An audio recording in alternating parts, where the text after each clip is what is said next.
Bem-vindos a mais um Direito a Falar, um programa produzido em parceria pelo ETV e pela revista Advocados. Nesta primeira parte vamos analisar as perspectivas para o mercado de capitais português com a ajuda dos advogados Pedro Cassiano Santos e Paula Gomes Freire, sócios da Vieira de Almeida e Associados, a quem desde já agradeço imenso a vossa presença neste Direito a Falar, e começava pela Paula. Que perspectivas é que, ou melhor, que balanço faz de 2014, antes de começarmos? Nesta área concreta do escritório. Muito obrigada também pela oportunidade de aqui estar.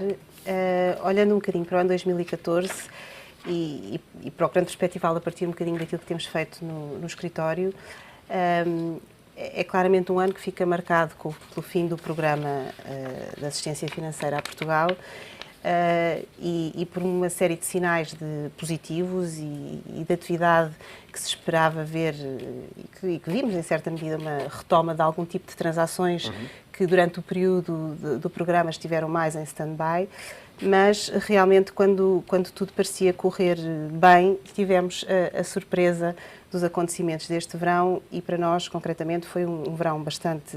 Refere-se ao caso do Espírito Santo? Refiro ao caso da resolução do Banco do Espírito Santo, mais especificamente, no nosso caso, à resolução do Banco do Espírito Santo, em que estivemos diretamente envolvidos, acompanhando o Banco de Portugal nesta matéria e que, de facto, foi aquilo que marcou uma boa parte da atividade deste ano.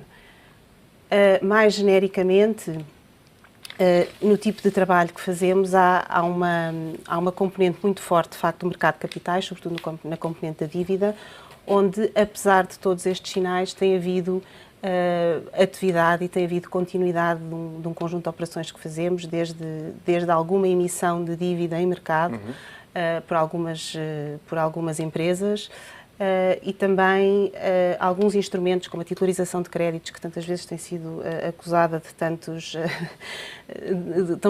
foi tão negativamente conotada durante a crise financeira, não deixa de ser um instrumento que os bancos continuam a utilizar como forma de gerir melhor o seu balanço e de facto também foi um período marcado por alguma desaceleração, algum deleveraging dos bancos, também em virtude da recapitalização de que foram objeto em 2012 e da necessidade de implementar planos de reestruturação. Portanto, enfim, entrasse assim um bocadinho genéricos, talvez caracterizasse assim aquilo que mais marcou a nossa atividade durante o ano 2014.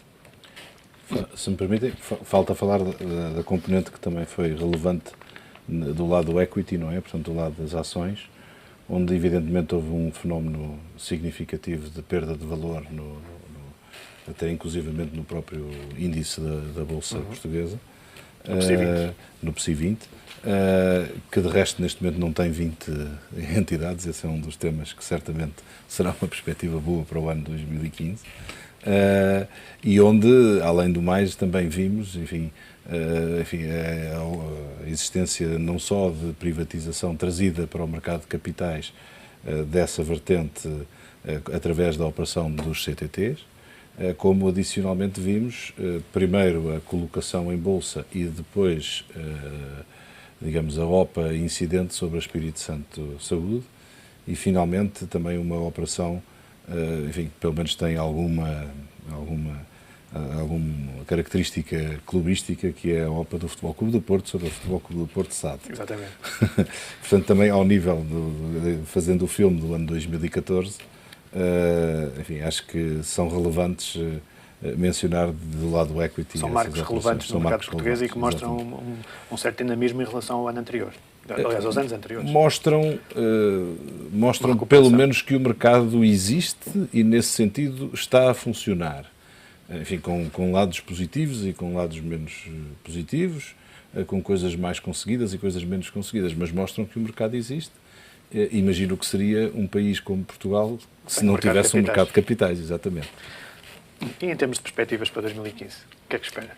Bom, eu acho que este ano 2015 estará também certamente muito marcado pelo processo que está em curso de venda do novo banco e alguma continuação em termos de alguma procura ainda de alguns ativos que estão disponíveis em Portugal para venda a preços atrativos para muitos investidores. Penso que continuaremos a ver a utilização de alguns instrumentos, nomeadamente do acesso ao mercado de capitais de dívida. Acho que para as empresas portuguesas uma possibilidade, quando os bancos estão um bocadinho sob pressão, que haver alternativas de financiamento, nomeadamente através dos mercados de capitais, será importante assegurar isso. Eu penso que continuaremos a ver algumas empresas a fazer emissões de dívida diretamente através do mercado de capitais. E numa perspectiva mais de curto prazo, penso que também assim, no imediato, penso que continuaremos também a assistir a algum deleveraging acentuado de alguns bancos com alguma venda de algumas carteiras de crédito ainda mal parado. Eu acho que será uma continuidade com alguns sinais positivos. E com menos turbulência. E com menos turbulência, assim esperamos. E há aqui uma questão que eu gostava de vos colocar, que diz respeito a como é que nós sociedade, podemos evitar situações como esta que aconteceu no Grupo Espírito Santo. É um problema de cultural, é uma questão de falta de regras de governação nas empresas? Enfim, permita que faça primeiro uma indicação de que nós não vamos comentar casos concretos, até porque não seria ético da nossa parte fazê-lo, não só por razões de confidencialidade, mas também para não nos pronunciarmos sobre casos que estão confiados Mas em termos abstratos, em termos abstratos, aquilo que há a fazer, penso eu, no mercado é precisamente continuar a utilizar o mercado e todos os instrumentos e todas as defesas que o mercado oferece, nomeadamente ao nível da transparência, da divulgação da informação, do adequado disclosure, digamos, da informação, atempado, completo, não omissivo, etc. Portanto, aquilo que há a fazer é, certamente, pugnar pela aplicação e pelo respeito da legalidade do funcionamento do mercado e da aplicação das regras e também dos comportamentos dos vários operadores do mercado, seja os emitentes, seja os intermediários financeiros, seja os reguladores, seja os jornalistas, seja os advogados. Exatamente. E, portanto, acho que, no fundo, nós todos temos regras que regem as nossas profissões, as nossas atividades, digamos assim, entre aspas, cada macaco no seu galho a cumprir a sua função. Eu acho que é isso que é suposto.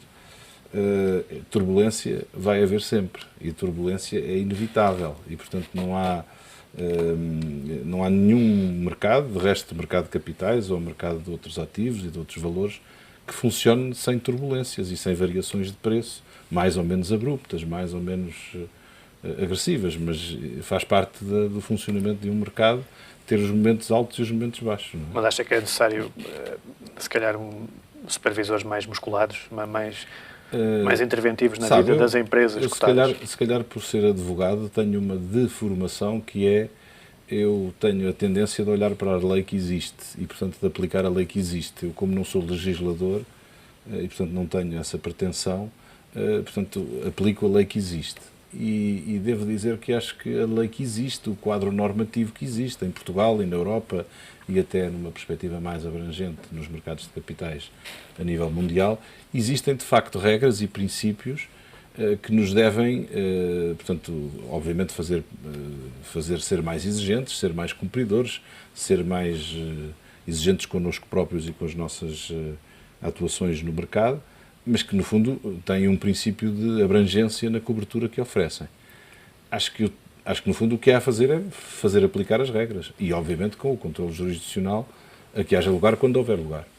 Só pegando um bocadinho na sua questão de ser uma questão cultural, enfim, eu acho que os acontecimentos de 2014 em Portugal não são específicos de Portugal. Eu acho que também temos que ter presente que em jurisdições tão sofisticadas e com tantas... Estados Unidos, o Reino Unido, também assistimos a muitas situações complicadas e por isso eu não...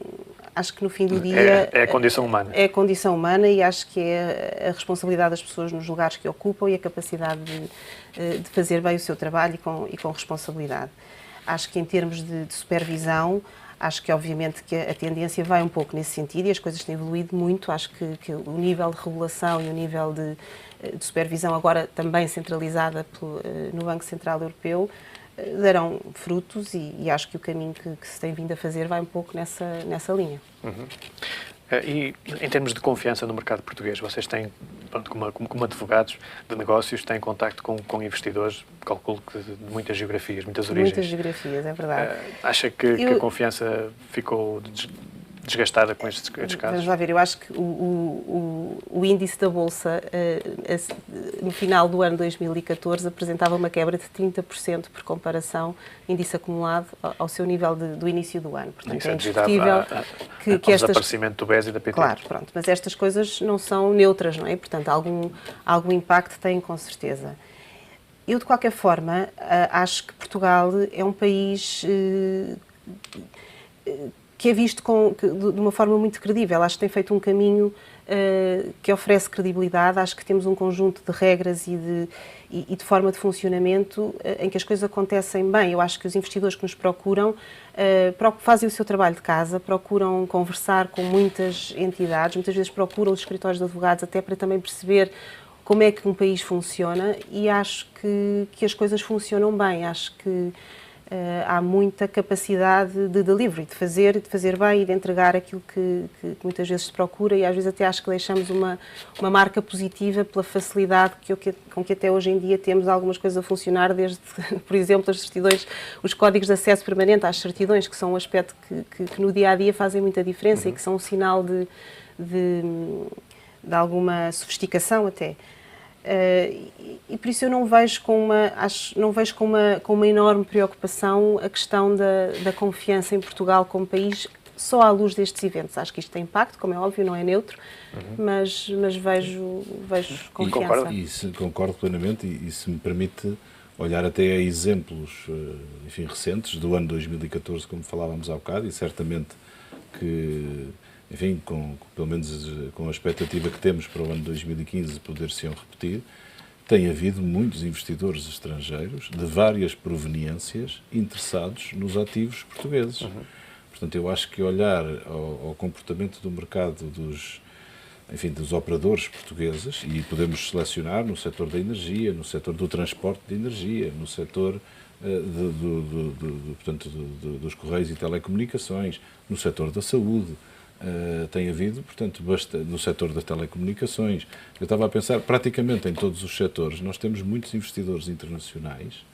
E agora até no novo banco. E agora até no novo banco, exatamente, onde tem investidores, enfim, de proveniência internacional, de várias proveniências, europeus e fora da Europa. Acho que é muito importante o tema de anotarmos a circunstância de Portugal ser atrativo para investidores não europeus, até porque isso não será a tendência mais óbvia numa pequena jurisdição, num pequeno mercado situado dentro do contexto europeu. Significa que conseguimos ser suficientemente atrativos, seja para investidores brasileiros, seja até para investidores angolanos ou de outra proveniência africana, seja certamente para investidores dos Estados Unidos da América, para investidores da Ásia, da China e, obviamente, sem esquecer, claro, aqueles que vêm do nosso próprio espaço europeu, não é? Portanto, e os próprios investidores portugueses, já agora. E acha que há uma diferenciação por parte desses investidores em relação entre Portugal e a Grécia? Isto nesta altura em que se fala tanto da Grécia. Isso eu acho que sim, mas quer dizer, eu acho, em primeiro lugar, tenho que fazer aqui também um disclaimer, não é? Dizendo, eu sou português, advogado da Grécia também. Não sou advogado da Grécia, mas sou advogado de muitos portugueses. E, portanto, não serei o observador mais independente nessa análise, não é? Mas em todo caso, acho que sim, acho que há uma grande... Aliás, basta comparar.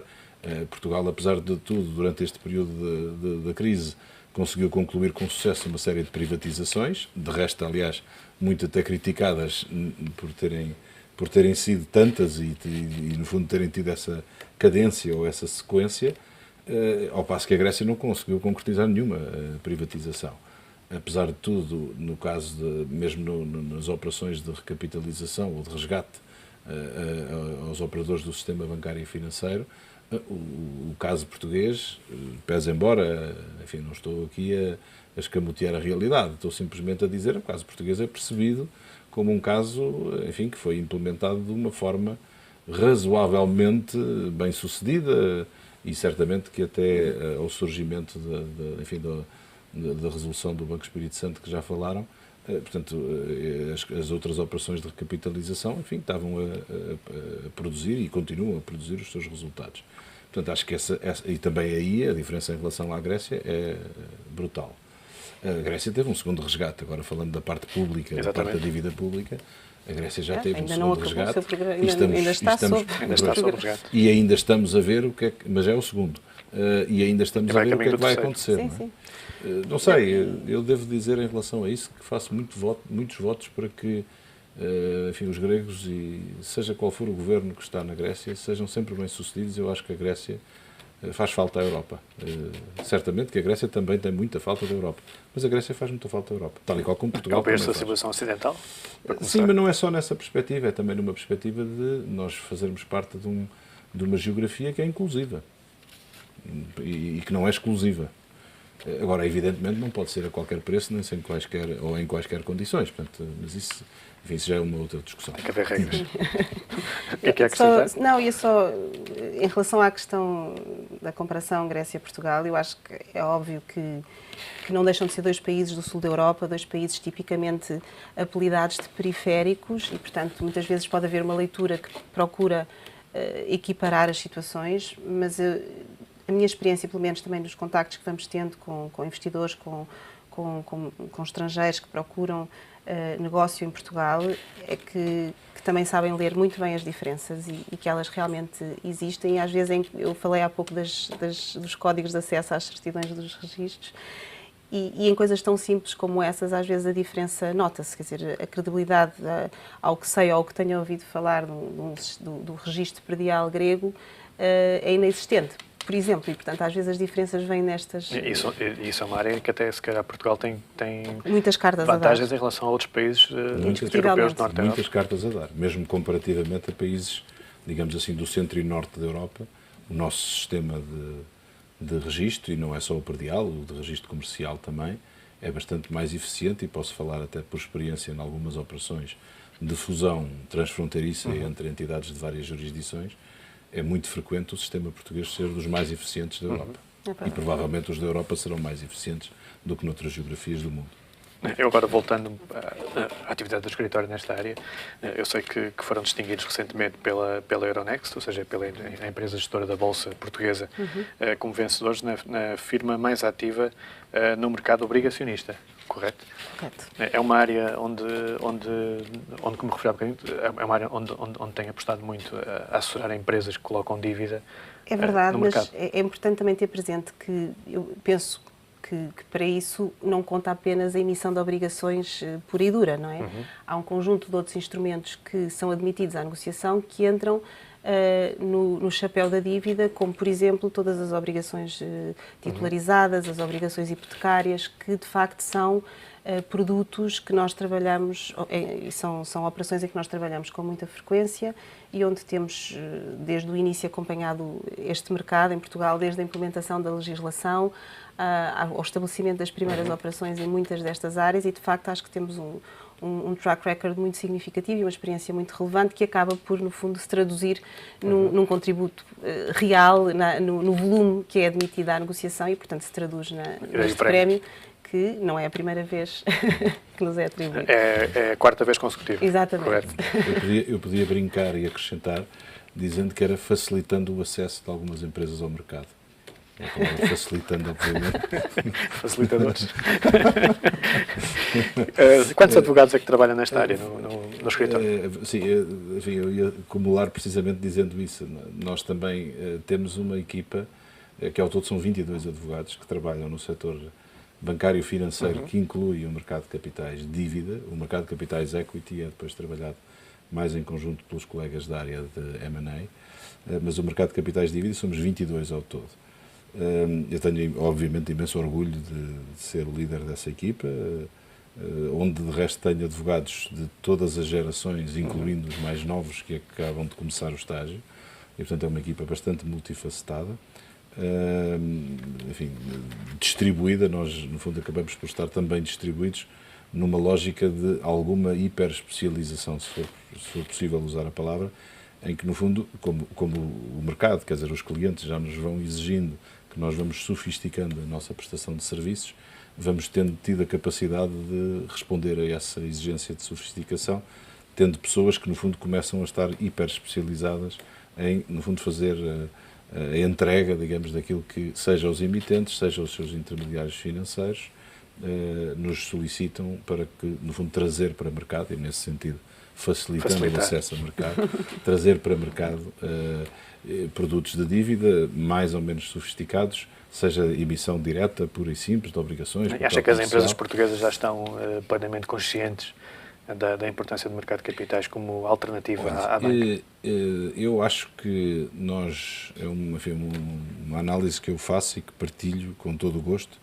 Acho que para o mundo das SADs desportivas, de que eu falei há pouco, acrescentou-se transparência, a circunstância de elas serem também emitentes que participam no mercado de capitais. Portanto, cumprir normas exato, e portanto, se você quiser saber quem é o novo treinador, seja mais fácil. de um destes clubes que tem uma SAD que é emitente, é mais fácil do que de saber quem é o novo treinador, o novo jogador, o jogador que comprou ou que vendeu. Pronto.